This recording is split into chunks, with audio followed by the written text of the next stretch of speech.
Mahmoud, just outside Aleppo, Syria, 2015, one day from home. Mahmoud's father stopped their Mercedes station wagon for gasoline at a little roadside station north of Aleppo. Walid and Mahmoud sat in the car with their mother while she nursed Hana under a blanket. Fatima had put on a black long-sleeve dress and a pink flowery hijab that covered her head and shoulders. She and Yusuf had agreed she should cover up more than she usually did in Aleppo in case they ran into stricter Muslims outside the city. In some places, women were being stoned and killed for not covering up their entire bodies, especially in areas controlled by Daesh, what the rest of the world called ISIS. Daesh thought they were fighting the final war of the apocalypse, and anyone who didn't agree with their twisted perversion of Islam were infidels who should have their heads cut off. Mahmoud and his family planned to stay as far away from Daesh as possible, but the radical fighters were coming farther and farther into Syria every day. Mahmoud looked out the dusty car window as a jet fighter streaked by, high above them, headed for Aleppo. A mural painted on the side of the gas station showed President Assad, his dark hair cut short and a thin mustache underneath his pointy nose. He wore a suit and tie in front of a Syrian flag, doves of peace and yellow shining lights surrounding him. A jagged line of real bullet holes bisected Assad's face. Mahmoud's father got back in the car. "I've got a route for us," Mom said. She finally had a signal and got Google Maps to open on her iPhone. Mahmoud leaned over to see. "This route crosses a country border," Google Maps told them, marking the alert with a little yellow triangle. That's what they wanted, to get out of Syria using the fastest path possible.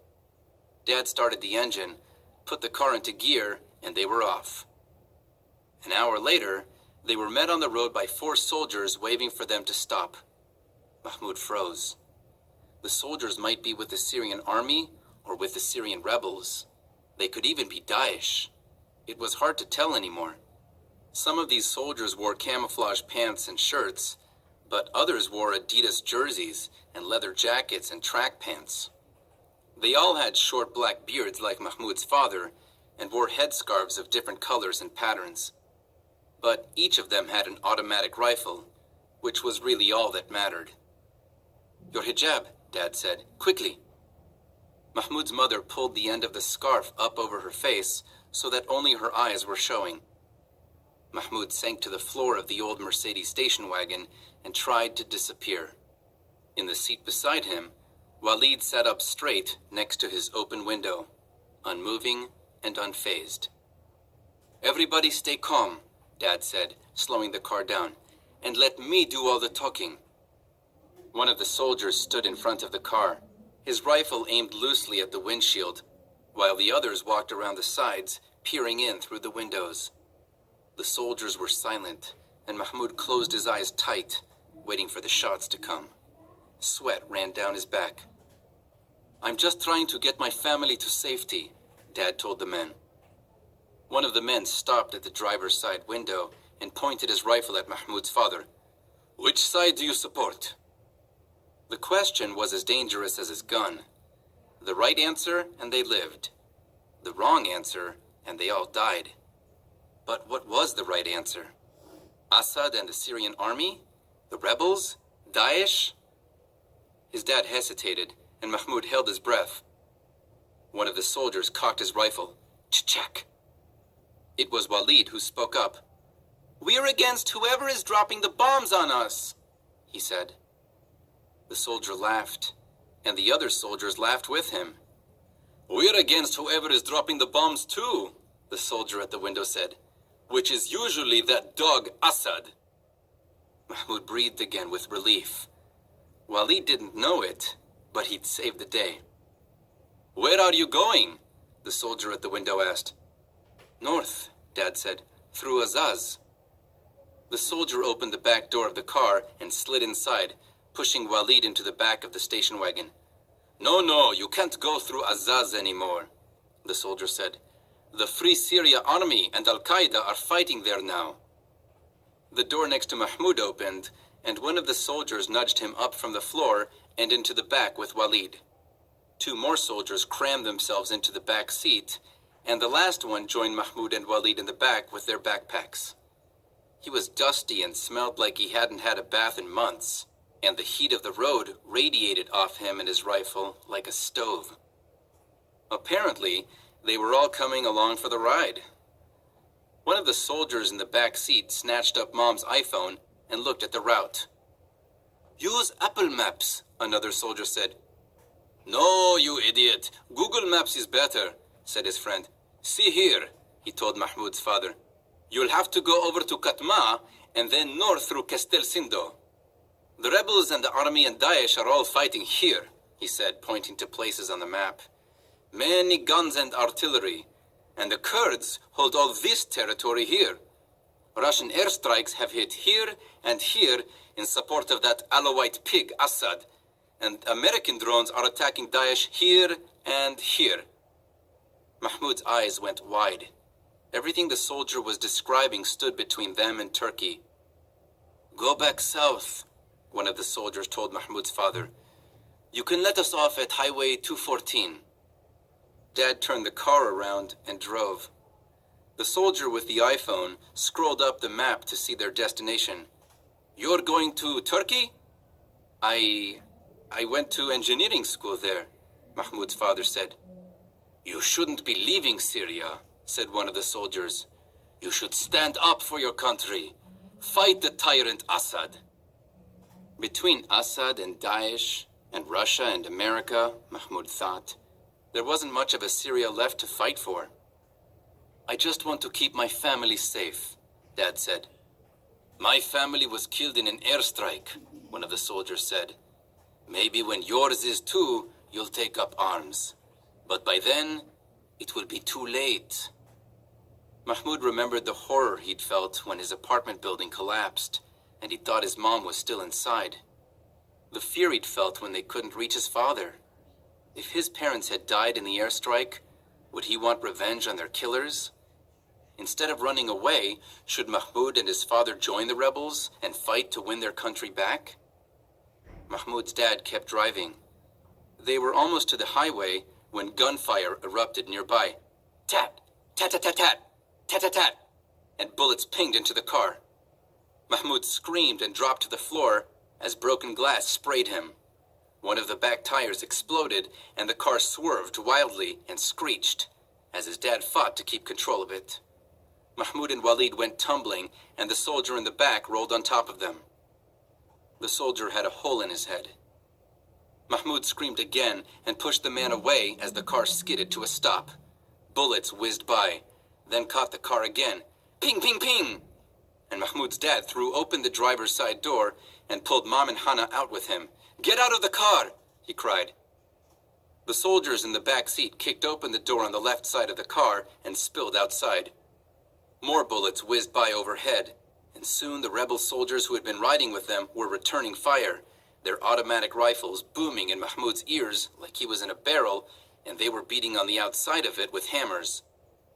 All Mahmoud wanted to do was curl up into a ball and disappear. But he knew if he and Walid stayed in the car, they would end up like the dead soldier beside them. He had to get up, get out, move. His heart was pounding so hard he thought it would burst right out of his chest. But Mahmoud found the courage to grab Walid by the arm, drag him over the seat, and dive headfirst out the door. They tumbled into the ditch beside his parents. Hana was wailing, but Mahmoud almost couldn't hear her over the sound of the gunfire. Mahmoud's dad waited for a pause in the gunfire, then scrambled back up the ridge for the car. "Yusuf, no!" Mom cried. "What are you doing?" Mahmoud's father dove back into the front seat and yanked the iPhone and the charger cord from the Mercedes just as bullets ripped into the car again. He tumbled and slid back down into the ditch. "Had to go back for the phone," he told them. "How else am I going to play Angry Birds?" He was joking again. Mahmoud knew they needed their phones to help them get to Turkey. Without the maps, they'd be lost. Mahmoud's father waited for another lull in the shooting, and then they all hurried away from the car, leaving everything else they owned behind. Joseph. Somewhere on the Atlantic Ocean, 1939. 8 days from home. Finally, Shabbos arrived. It was the day Joseph would leave his childhood behind and become a man, and he could hardly contain his excitement. The ship's bulletin board announced that the first-class social hall would be converted to a synagogue, a Jewish house of prayer, which meant Joseph might have his bar mitzvah after all. He was careful not to show his eagerness in front of his father, however. What would once have been a happy occasion in the Landau home was now fraught with anxiety, thanks to his father's paranoia. "A synagogue? On board the ship?" Papa said. He shook his head as he paced their little room in his oversized nightclothes. "The captain himself has arranged it," Mama said. "Ridiculous! Did no one else see the Nazi flag overhead as we came on board?" "Will you not go to your own son's bar mitzvah then?" Joseph's mother and Ruthie were already dressed in their nice Shabbos dresses. Joseph wore his best shirt and tie. "Bar mitzvah? There won't be enough men there to form a minyan," Papa said. By tradition, 10 or more Jewish men, a minyan, was needed for a public service. No one who has lived in Germany for the past 6 years would be so foolish as to go to a Jewish service aboard a Nazi ship. Papa ran a hand over his shaved head. "No, it's a trap, meant to lure us out. That's when they'll snatch us. A trap." Mama sighed. "All right then, we'll go without you." They left him pacing the room, muttering to himself. Joseph felt like someone had yanked his heart from his chest. In all the times he dreamed of this day, his father had always been there to recite a blessing with him. But maybe this is what becoming a man is, Joseph thought. Maybe becoming a man means not relying on your father anymore. Joseph, his mother, and Ruthie stopped short just inside the first-class social hall. There weren't the required 10 men for the service. There were 100 men, probably more, all wearing yarmulkes on their heads and white and black talisim, prayer shawls around their shoulders. The card tables had been pushed to the sides of the room, and stewards were adding more chairs to accommodate the crowd. A table at the front held a Torah scroll. Joseph stood and stared. It felt like ages since he'd been inside a synagogue. It had been before Kristallnacht, before the Nuremberg laws that made Jews second-class citizens, before the boycotts and book burnings, before Jews were scared to gather together in public places. Joseph's parents had always taken him to synagogue with them on Shabbos, even when other parents left their children with their nannies. It all came flooding back to him now, swaying and humming along with the prayers, craning his neck to see the Torah when it was taken out of the ark, and hoping to get a chance to touch it and then kiss his fingers as the scroll came around in a procession. Joseph felt his skin tingle. The Nazis had taken all this from them, from him, and now he and the passengers on the ship were taking it back. Gustav Schroeder, the ship's diminutive captain, was there to greet them at the door. In the gallery above the room, a number of the off-duty crew had gathered to watch. "Captain," asked a rabbi, one of the men who was leading the service, "I wonder if we might take down the portrait of the Führer, given the circumstances.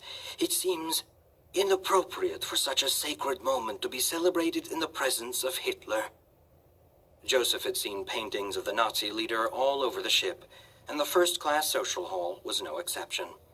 A large portrait of Hitler hung in the middle of the room, watching over them all. Joseph's veins ran with ice. He hated that man. Hated him because of everything he'd done to the Jews, but mostly because of what Hitler had done to his father. "Of course," Captain Schroeder said. He quickly called over 2 of the stewards, and soon they had the portrait down and were taking it from the room. In the gallery above, Joseph saw one of the crew slam a fist down on the railing and storm off. Joseph's mother gave him a kiss on the cheek, and she and Ruthie went to sit in the section reserved for the women. Joseph took a seat in the section with the men. The rabbi stood in front of the crowd and read from Hosea. Then it was time for Joseph to recite the blessing he'd been practicing for weeks.